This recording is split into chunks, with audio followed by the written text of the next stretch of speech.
Why do I do this to myself? Why? Why root around in other people's garbage? Actually, we do that all the time on this channel. That's what this channel is built on. We're like raccoons going into a trash can and rooting around for all the tasty treats and goodies. But this is a different type of trash. This is trash that one might consider tacky, distasteful, ugh, but yet like a moth drawn to light. Here I am watching this dreck. This dreck. I had to. I watched the first one. I had to. Where else were they going to go with it? Did we actually need a Tiger King 2? Well, if you get to the end of Tiger King 2, you start asking yourself, oh man, I think we need a Tiger King 3. And that's part of the problem. Let's just launch into it, shall we? This is from Slate magazine, written by Laura Miller on November 20th, 2021. Tiger King shows true crime at its worst. I have to agree. Netflix superfluous sequel introduces a new breed of shady character. All the good ones were either, had sort of used up their, had made themselves useless. So they really sort of went to the bottom of the barrel and sort of shook out the crumbs with this one. When the first season of Tiger King had what the first season of Tiger King had to offer its pandemic afflicted viewers was a queasy but colorful cornucopia. I love that. That is very well written, Laura. I agree. It was a queasy but colorful cornucopia of grifters, sleazeballs, blowhards, dirtbags, idiots, and narcissists.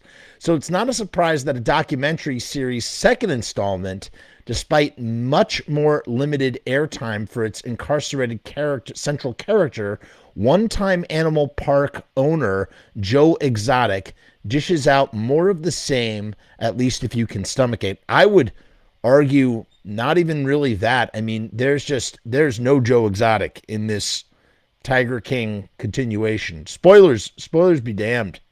We're just going to spoil the crap out of it. This is the perfect line here. I love this line. This mess has attracted plenty of flies, and Tiger King 2 continues to document the never-ending squabbles of a bunch of shady, low-life animal collectors and the unfortunate dupes who come into their orbit, while also examining parasites drawn by the attention that the first season brought. I mean, that's literally what happened here. These people really are just the dregs of society, even including the Baskins. Carol Baskin is no better than any of them. We've said this already in the last one we did. All these people are bad. They're all bad people. They all do morally bankrupt things, and then you have the people that cling on to those people. It's like, it's the fleas on the balls of ticks, if you could imagine. Something like that would be kind of funny. Among the latter are the usual carpetbaggers, vengeful exes, a showboating lawyer, a psychic so performatively fragile that the woman who hired him to shed light on her father's death ends up having to comfort him at the purported scene of the crime. I mean, it really is. This guy's a psychic Christian detective with no formal training who becomes emotionally sad at the death of Don. Oh, what the hell is his name? Don, Carol's husband. That Don's own daughter, Don Lewis, Don's own daughter, has to comfort him. I really don't. I'm not into true crime. It's not my bag. I'm just never really not really into it.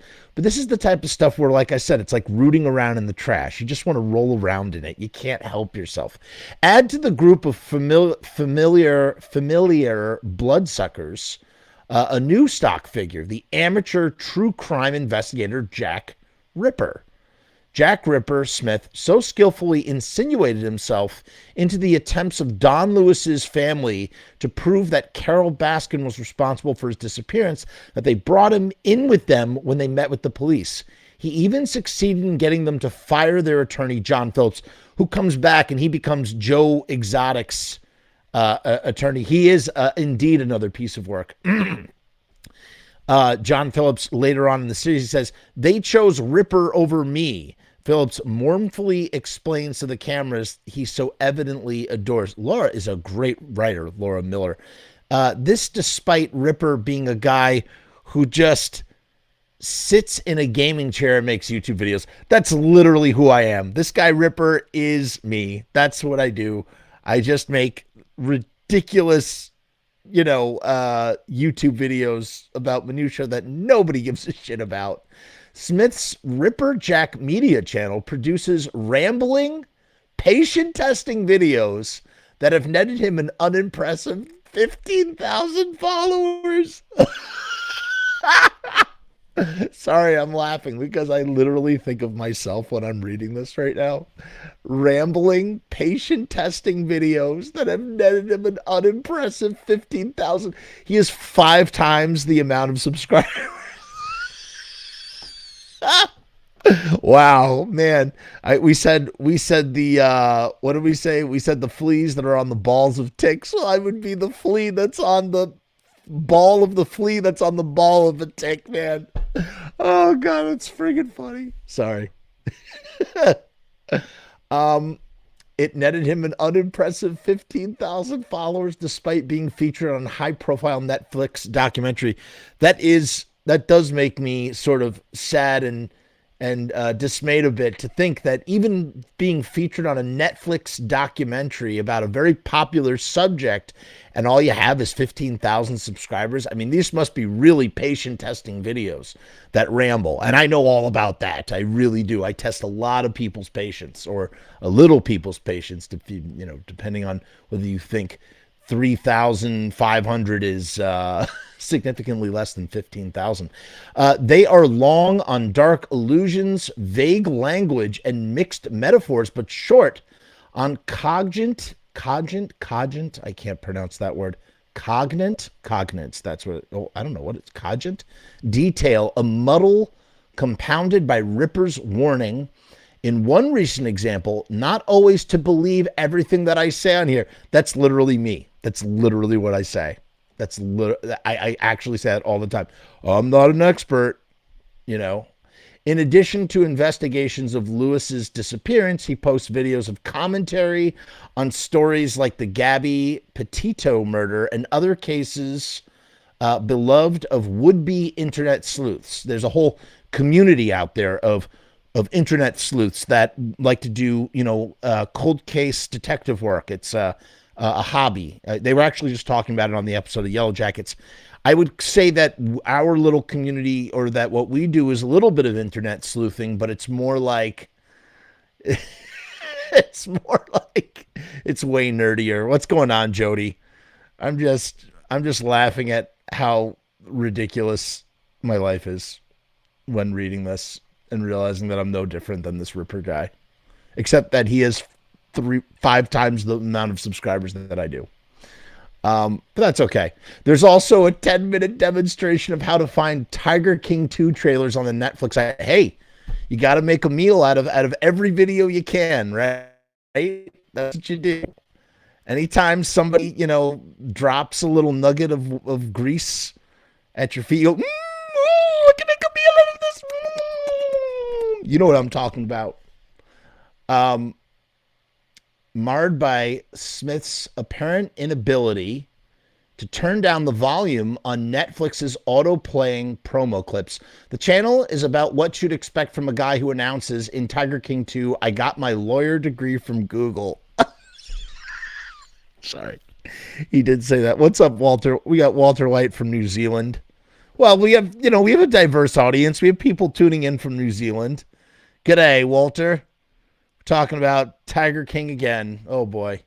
The true crime addled wannabe detective. I mean, Laura Miller in this Slate article just really skewers them all. The true crime addled wannabe detective who gets in over their head trying to solve a real crime is a character increasingly cropping up in fiction, whether portrayed fondly Hulu's Only Murders in the Building. Right. That was another show about true crime buffs, kind of like the opposite side. You know, what's funny? That show, which was a great show, it's on Hulu with Steve Martin and Martin Short and Selena Gomez. It's kind of like the opposite side of Tiger King. It's almost like it's about the Ripper guy, essentially, except they're like true podcast detective people, whatever. But so you have Only Murders in the Building, or as a cautionary tale, Search Party from TBS HBO. Arguably, the type goes all the way back to Jane Austen's Northanger Abbey, a novel about a young woman so steeped in Gothic fiction that she expects to find secret chambers and murder plots when visiting the ancient Mans, I don't know what that word is, that gives the book its title. The real-life versions of these amateur sleuths have convinced themselves they can find the answer to any mystery by scouring photos and videos from the comfort of their own gaming chairs, looking for, and I quote, clues. This delusion has led to such debacles as the infamous Find Boston Bombers subreddit, which falsely identified two innocent men, wow, that's terrible, as responsible for the 2013 attack. The explosion of TikTok videos about the search for Petito earlier this year, she was the influencer, right, was more distasteful than dangerous, foisting unprepared and ethically inept influencers into the position of vetting theories and rumors before passing them on to an audience of millions. It is kind of dangerous when you think about it.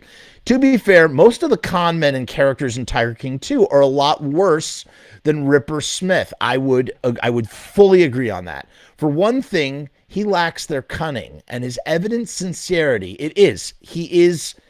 You cannot deny that this guy is a sincere guy. He is very sincere in the same way that we're sincere about the Misfits.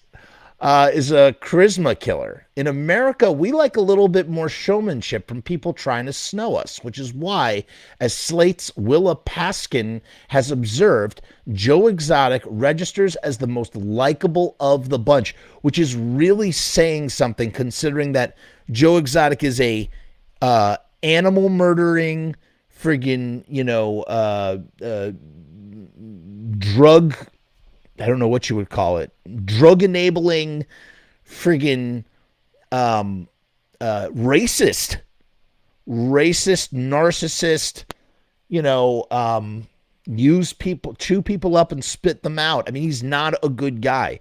We still like him, but he's not a good guy. And that's part of the fun of it, right? I guess that's part of the fun. He just needs the public to love him so badly that flattered we're willing to give him the benefit of the doubt.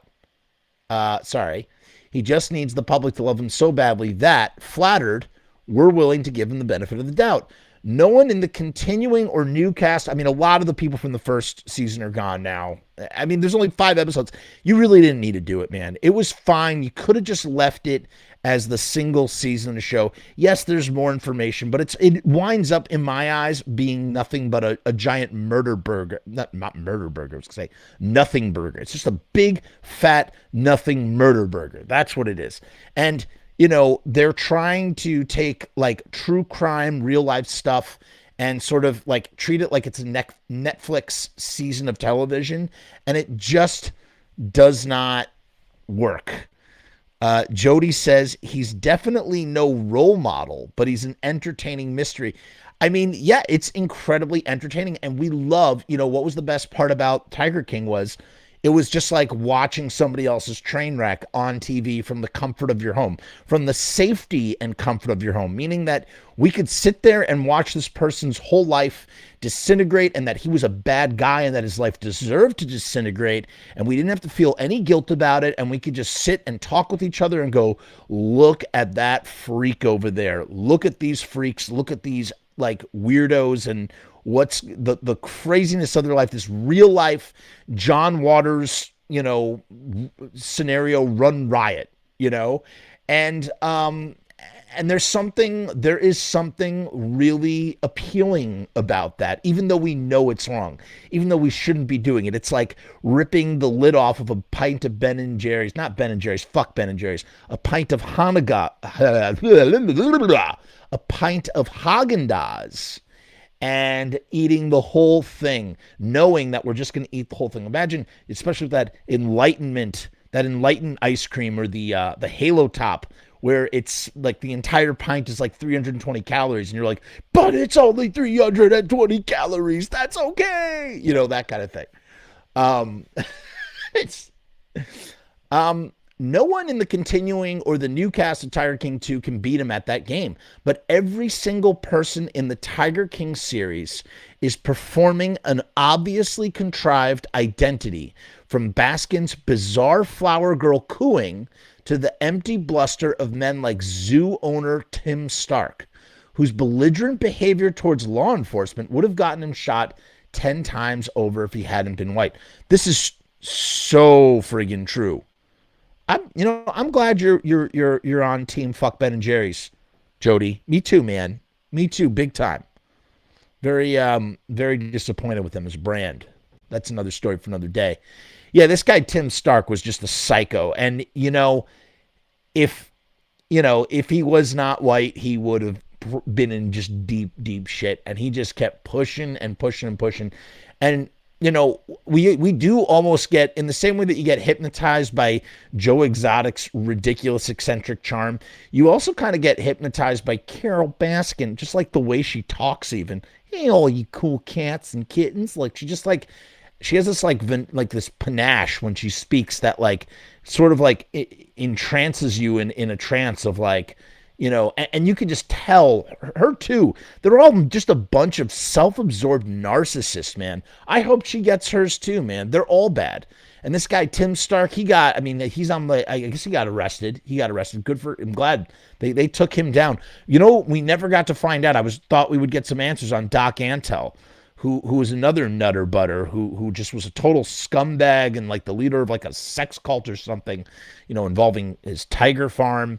It's true. They use this term. It's called tiger drunk. You get it intoxicated to these animals, and you're willing to do anything for the people that are in possession of the animals. This disingenuousness includes filmmakers Eric Good and Rebecca Chalklin. And I think, man, throw them in there too, because we didn't need that. They're squeezing dollars from the blood of a stone in trying to shovel more dreck down our throats. And here I am talking about it. I watched the whole series and I'm talking about it. So I'm guilty too. We all play a part. We all play a part as we roll around in the filth and the sleaze and the trash that we love so much, that is the world of Joe Exotic and these crazy, crazy characters. But we just can't help it. But yeah, the disingenuousness of the filmmakers who, in what passes for a display of fairness, take the opportunity to drag the admittedly extremely unlikable. Like, okay, I'm so glad that a lot of people have sort of painted Carol as like a victim, like of Joe Exotic's like misogyny, like that she's like this victim, yada yada. She is just as much of a pit viper, and I'm so glad that Laura Miller, the writer of this article, can recognize that she is extremely unlikable. So what she's saying, though, is Laura's saying, shame on the filmmakers for what seemingly passes for a display of fairness, take the opportunity to drag Baskin under scrutiny again for Lewis's disappearance. There's even less of an excuse for this now, knowing how eagerly many viewers seized upon her as the villain of a story in which she tried to stop a bunch of strutting men from abusing animals. But, again, she is also just as exploitive. She might be protecting the big cats, but she is exploiting people, volunteers, and people have left comments in my videos. I don't know if there's any truth to this, so I will say allegedly that volunteers who are not trained properly and have gotten very hurt in some of those situations. You know what I mean? So I don't know if that's actually true or if it's not true. I don't want to say that it is true, but she seems like a friggin' sociopath. And it seems like something that very well could have happened in that big cat preserve type place, in a place where she has people doing all this backbreaking hard work in exchange for getting tiger drunk just so she can keep her husband's money. I think she is just, I really do not like Carol Baskin. I don't. Carol Baskin, I don't like you. And it has nothing to do with being on like Team Joe or Joe Exotic, which I'm not. I'm glad Joe is in jail. And frankly, I don't think he should get out, even though it would be really funny to see him get out and go, go do some crazy Joe Exotic shenanigans. That dude deserves to be behind bars. Forget about like, whether the hitman stuff or whatever, like what he did to those animals, he deserves to be locked up. He deserves to be locked up, bar none, hands down. That's it. There's nothing else to say about it, you know? Um, B-Mac. B-Mac, the jacuzzi master, says that these psychos allow themselves to be filmed speaks to the stupidity and the narcissism. You're right. And that's the funniest part, is that they make themselves look really, really, really foolish, like by allowing themselves to be on camera and incriminate themselves. BMAC says, continues on, Jeff is pretty much going to incriminate himself on the show. He's not, I don't think he's talking about me. He's talking about Jeff Lowe. Is it Jeff Lowe? Whatever, the guy with that wears a hat with the do-rag because he's bald underneath and has that weird, creepy, sort of very neat looking goatee. I mean, that's the thing. Like they're so addicted to the spotlight from either the T.I.G.E.R.S stuff or the reality TV show cameras, which might be even more of an addictive drug than, say, the power that the big cats have, that they make themselves look really bad and incriminate the crap out of themselves. All of them do it. Even Carol Baskin, posting up her journal entries and whatnot on the YouTubes. If you go to her channel, I guess. I only know this because of what I watched on the show. But they're claiming that she's trying to save a bunch of abused animals from strutting men. No, Carol is happy. It almost seems like her enclosure is an excuse for her to have her own private zoo, under the guise of, what's it called when you're under the guise of valiant action in protecting and keeping these pets safe and sound. I say it's bullshit, man. I say it's bullshit. Once more, the thin evidence for Baskin's guilt, it is thin. It is a bit thin, but it's there, is poured over. I mean, they spent a whole episode on it. We didn't need a whole episode on that. Is poured over as if it were an oh-so-telling, complete with ridiculous animations of dotted lines running over maps of the couple's neighborhood and a wild goose chase concerning a truckload of guns. The bargain basement approach to the true crime treats anything slightly odd as extremely significant. Wow, Laura is a phenomenal writer. She's so on the ball about this. Treats anything slightly odd as extremely significant without ever explaining what it's supposed to signify. And they probably do that because they don't want to get sued. You can portray something and then let the viewer come to their own conclusion. I think that's what the filmmakers do quite a bit of in Tiger King season 2. We're supposed to allude to the whole thing with the van full of guns is some sort of smoking gun for why Carol was involved, but they don't actually explain it. So it's not, it's all, just fiddle faddle. You know what I mean? Tiger King 2 does at least give equal exposure to the many other reasons why Lewis might have intentionally disappeared. He wanted to move to, it's bottom line, he wanted to move to Costa Rica to, be with, I don't know how to say that, to commit crimes with girls who are not above the age of 18. So he's a scumbag too. They're all scumbags. Died in an accident. He liked to land his planes on jungle airstrips to escape government observers, or been murdered by someone else. He was transporting suspiciously large quantities of cash out of the country to launder overseas. Look, if you're being with 15-year-olds, like you're asking to you're asking to, and just like, flying to Costa Rica to do it, like, and then dying, like, you're asking for it too, man. Everybody's asking for it in this show. They're all bad. Everybody is bad. Perhaps this will convince some viewers that the case is more complicated than the Baskin haters believe, but not Ripper Smith. Baskin sued Netflix. We talked about this in the previous video about the beef. Baskin sued. You know what? I got to tell you, Chris says he's never watched the show. Chris, you're right to not watch the show. It's not worth your time. This was not worth my time, and I regret watching it. I'm getting a video out of it because whatever, but it's really not. It's not worth even just watching this video. This is not worth your time. You should turn off this video right now. The video that you're watching of me talking about something that doesn't matter. Why are we just don't even need to do this. I don't even know why I'm doing this right now, but I am. I'll finish the. I'll finish the. Yes, they should be all locked up in a London dungeon. I agree, Jody. I agree. Um, Chris says you're asking for a movie of the week, though. What do you mean by that exactly?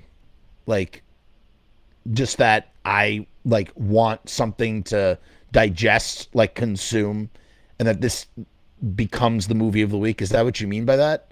Because I guess you're kind of right. I mean, that is kind of true as well. Perhaps this will convince some viewers that the case is more complicated than the Baskin haters believe, but not Ripper Smith. Baskin sued Netflix and Royal Good Productions, Inc. to keep Good and Chalklin from using footage that they had shot of her for the first season in Tiger King 2, which she did not agree to appear. So she did not agree to appear in either one, but she thought that the first season was about something else. However, having now watched the show, they didn't care about that footage. That was just a foothold for them to try and get an injunction. What they cared about was all the other stuff, was Carol reading her journal entries and like all this stuff. I don't know if that was all filmed for the first season, but I'll tell you something. Carol is in the show more than Joe Exotic is. You know what I mean? Like there's like, what else is there to really do? Joe Exotic's in jail. He's trying to get out of jail. That's it. There's nothing else to sort of like follow, because why? Like we don't need a Tiger King 2. If anything, the show should have been about more. I mean, it was about Jeff Lowe as well. It was about this guy, Tim Stark. They were just looking for any sort of filler to keep the thing going. Because it's true crime, they're not writing it. They can't actually make it up. They try to make it up, but they can't make it up. You know, they just got to wait for some more stuff to happen. And then just like we are, every time there's a new piece of information about our favorite bands, or whatever, we go, you know, we just gobble it up like Drek. Chris says, if you're living your life that way, as the main people are, you know, they are asking who will play me. Yeah. Yeah. I see what you're saying, man. I see what you're saying. So Carol Baskin did not agree to appear in Tiger King season 2, and she's trying to sue Netflix right now, and they tried to file an injunction. It did not work. As if Baskin's attempts to scuttle the second season of the show confirmed that she has something to hide. But instead of finding closure by discovering their father's fate, Lewis's children have seen his predatory behavior in regards to girls who are under the age of 18, recounted on the nation's biggest streaming service. He was clearly a monster as well. Similarly, Baskin's refusal to take calls from Ripper, as if he has any right to expect her to, like what is she doesn't owe him anything, are presented by him as suggestive of her culpability and determination to hide from the truth, which is what his audience wants. The exhaustive scrutiny that Tiger King 2 devotes to such minutia, as the fact that Baskin didn't write about a fight she had with Lewis in her diary, or where she was during a particular periods on a timeline that is hopelessly provisional to begin with, create the style but not the substance of rigor. At its worst, and whatever appears in Tiger King is always the worst. It's true. True crime mania looks just like the subcultures surrounding UFO sightings, smudgy photos of ghosts, and other unexplained phenomena. Anything can become proof of what you want to believe if you want to believe it bad enough. That is, I'm so impressed with Laura Miller's writing. What a way to end it. It's just perfect. And it's true. We could put a period. We could put a period on the end of this sentence now for good, right? I mean, that's literally it. At its worst, and whatever appears in Tiger King is always the worst. True crime mania, this is true, man. True crime mania looks just like the subculture surrounding UFO sightings, smudgy photos of ghosts, and other unexplained phenomena. Anything can become or anything can become proof, not burden of proof, of what you want to believe if you want to believe it bad enough. Very true. Oh, you were down with the ice road truckers, man. Apparently, that's really dangerous business being an ice road trucker, and apparently, that is stuff people like watching that stuff. I don't get it. I don't understand why you watch that, Chris. But people like, but you might say to me, I don't understand why you got to watch a Tiger King. Although if you watch Tiger King, you would understand because Tiger King is just ridiculous. That first season was an excellent piece of televised content, man. As I said in the beef episode, every 15 minutes there's some new revelation and there's some twist that just makes your jaw drop a little bit further closer to the ground. You know what I mean? It's kind of like that. I'm going to be back tomorrow and Wednesday. I don't know if we have a streaming Evil Live show this week. We're friggin' Sinful Celluloid will not be happening this week because Thursday is Thanksgiving as well as my birthday. Another year older. How sad. Yeah, Thursday is my birthday on Thanksgiving. Got a very busy weekend, so I'm going to try and stream today. Well, I just did. Tomorrow and Wednesday. So maybe we'll have a streaming Evil Live show on Wednesday. And if not, we will definitely see you the week afterwards. That's it. That's all I got today. Peace and hair grease.